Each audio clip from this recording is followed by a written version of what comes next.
Hey tribe, big news! The origin of the present Jews in Palestine and reconstituted state of Israel. Most come from Eastern Europe and are not actually descendants of the Judeans or the lost tribes of Israel, but rather descendants of the Khazars, who were a nation. Most people do not even know of the so-called self-styled Jews in Eastern Europe in modern history, whom cannot legitimately point to a single ancient ancestor that set foot on the soil of Palestine or Israel in the era of biblical history.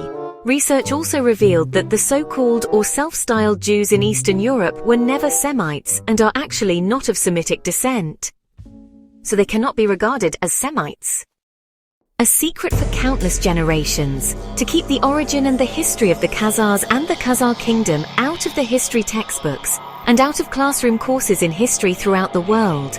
The origin and the history of Khazars and the Khazar kingdom are certainly historical facts. Cross-checking the Jewish Encyclopedia, it is quite explicit about it and their origins.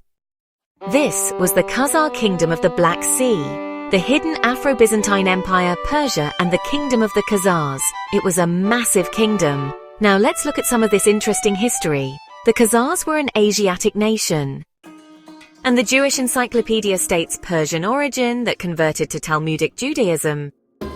Obviously, some of the Byzantine rabbis involved there could have been Judeans and probably were Judea, but their converts are not Judeans.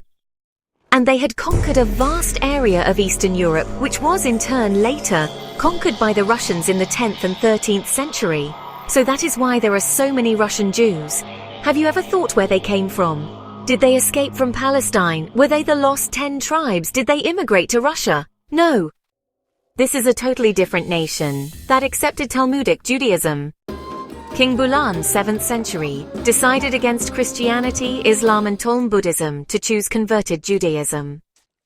They adopted the Hebrew alphabet, and the Khazar adapted words to their requirements from German, Slavonic and the Baltic languages. This language was known as Yiddish, and Yiddish used the Hebrew alphabetic characters, but it is not original Hebrew. In fact, it's not Hebrew at all, except what they took from the original Hebrew dialect. Thanks for watching.